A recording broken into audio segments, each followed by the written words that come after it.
Salam, salam sejahtera, salam kasih di dalam nama Tuhan Yesus Kristus. Bertemu kita kembali di dalam renungan singkat hari ini. Saya ingin berkongsi tentang satu topik yang sangat sederhana, yang sangat biasa, yaitu iktibar. Iktibar adalah belajar daripada masa silam ataupun belajar daripada pengalaman ataupun sejarah lalu, ataupun learn from history, hard learn lesson. Saudara, seperti yang saya pernah kongsikan pada minggu ini tentang negara Taiwan. Saya sangat tertarik dengan negara Taiwan karena mereka salah satu negara yang berjaya mengawal penularan COVID-19. Mengapa mereka berjaya, saudara? Walaupun mereka tidak mengadakan perintah kawalan pergerakan yang agak ketat seperti yang diadakan di Malaysia dan di negara-negara lain, tapi mereka berjaya mengawal penularan COVID dengan sangat baik. Kalau tidak silap saya, saudara, tidak sampai 400 rakyatnya yang dijangkiti penyakit ini.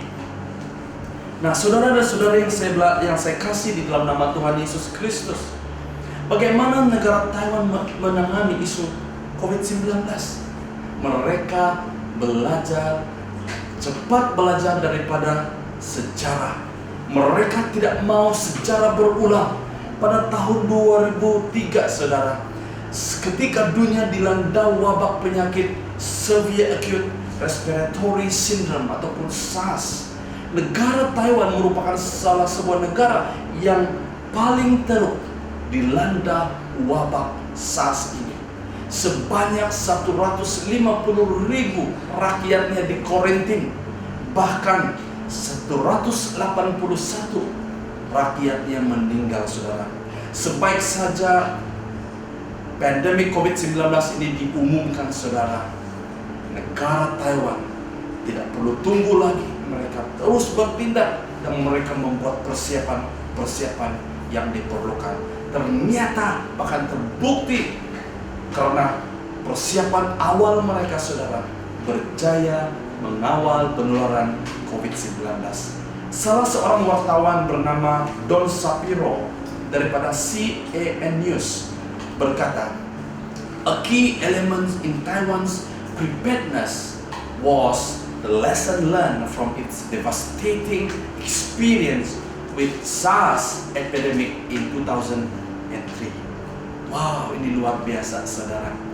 Nah, di dalam Alkitab tercatat di dalam 1 Korintus 10 ayat yang ke-6 sampai 10 yang menceritakan tentang sejarah yang seharusnya menjadi pengajaran, yang menjadi iktibar kepada kita hari ini, saudara. Di dalam ayat ini, ayat yang ke-6, semua ini menjadi contoh kepada kita supaya kita tidak ingin akan kejahatan seperti mereka dahulu, dan supaya kita tidak menyembah berhala seperti sebilangan daripada mereka.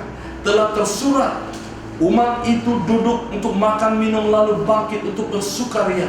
Janganlah kita berkelakuan cabul seperti sesetengah mereka. Akibat perbuatan itu 23.000 orang mati dalam sehari. Janganlah kita mencobai Kristus seperti yang dilakukan oleh sebilangan daripada mereka. Akibatnya mereka mati dipangkut ular berbisa. Janganlah kita bersungut seperti sesetengah mereka, sehingga nyawa mereka dicabut malaikat maut.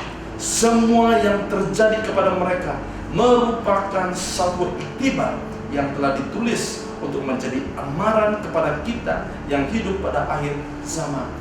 Apa yang terjadi, saudara? Ada 5 dosa yang dilakukan oleh umat Israel yang menyebabkan mereka tidak dibenarkan masuk di dalam tanah perjanjian. Dan kelima dosa ini dicatat dalam 1 Korintus 10 supaya menjadi iktibar kepada kita, saudara. Nah, sekarang kita melihat apa kelima dosa ini. Pertama, melakukan kejahatan. Saya sangat percaya kita tahu apa itu kejahatan. Kejahatan itu, saudara, mungkin juga seperti bergaduh, cemburu, fitnah, hasad dengki, mabuk, pesta pora, kehidupan yang di luar daripada tabi'i, saudara.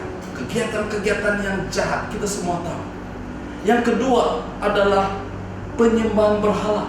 Penyembahan berhala adalah suatu perbuatan yang menggantikan tempat Allah di dalam hidup kita.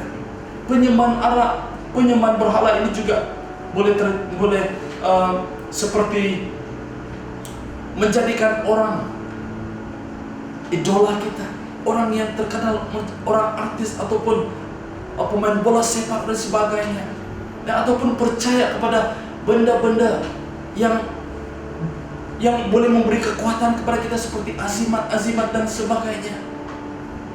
Ya, yang ketiga adalah perbuatan cabul. Perbuatan cabul ini adalah dosa seksual, ya, seperti pornografi, hubungan di luar nikah, seks bebas, homoseksual, dan lain-lain lagi, saudara. Firman Tuhan mencatat 23.000 mati sehari karena mereka melakukan pencabulan. Nah, dosa yang keempat adalah mencobai Tuhan, mencobai Allah. Nah, mencobai Tuhan ini berarti, saudara, mereka tidak percaya ataupun ketidakpercayaan. Mereka mulai meragui kedaulatan Tuhan, kekuasaan Tuhan. Mereka meragui kehadiran Tuhan di dalam hidup mereka. Maka di dalam Alkitab mencatat ramai yang mati dipakut ular berbisa, dan yang terakhir mereka bersungut. Bersungut-sungut ini adalah sifat yang tidak mau bersyukur kepada Tuhan. Komplain. Nah, saudara, kalau kita komplain, selalu bersungut-sungut, maka tidak ada masa untuk kita bersyukur kepada Tuhan di atas kebaikan Tuhan, kemurahan Tuhan di dalam kehidupan kita. Nah, saudara, saya ingat kata-kata Jack Ma, dan saya sangat setuju dengan kata-katanya. Dia katakan begini: instead of learning from other people's success, learn from their mistake. Saudara, the best teacher is learning from our mistake. Guru yang terbaik mengajar kita adalah belajar daripada kesilapan orang lain, supaya kesilapan ini tidak kita ulang dalam kehidupan kita. Nah, saudara yang saya kasih, apa yang kita boleh belajar daripada sejarah hidup kita? Mungkin kita telah mengalami pengalaman-pengalaman yang membuat kita menderita, membuat kita susah, membuat hidup kita dalam keadaan tertekan. Mungkin saudara, biarlah itu menjadi pengajaran kepada kita. Biarlah itu menjadi satu iktibar dalam hidup kita, supaya kita tidak ulang. Mungkin kesilapan ibu bapak kita, orang tua kita, supaya kita tidak ulang itu di dalam kehidupan kita, saudara.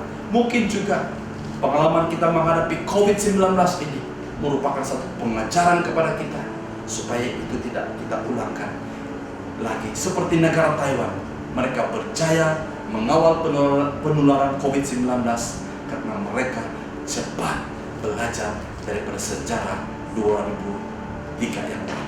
Dengan itu, saudara, mari saya mengajak kita untuk kita belajar daripada sejarah silam kita. Mari kita berdoa. Bapa, kami sadar setiap pribadi kami mempunyai sejarah silam. Kami mempunyai sejarah. Segala sesuatu yang terjadi kemarin itu adalah sejarah, dan biarlah itu menjadi pengajaran di dalam kehidupan kami. Ataupun kami juga belajar daripada kesilapan orang lain, kesilapan ibu bapak kami, kesilapan pemimpin kami, supaya kami tidak mengulangi kesilapan itu di dalam kehidupan kami dan generasi seterusnya.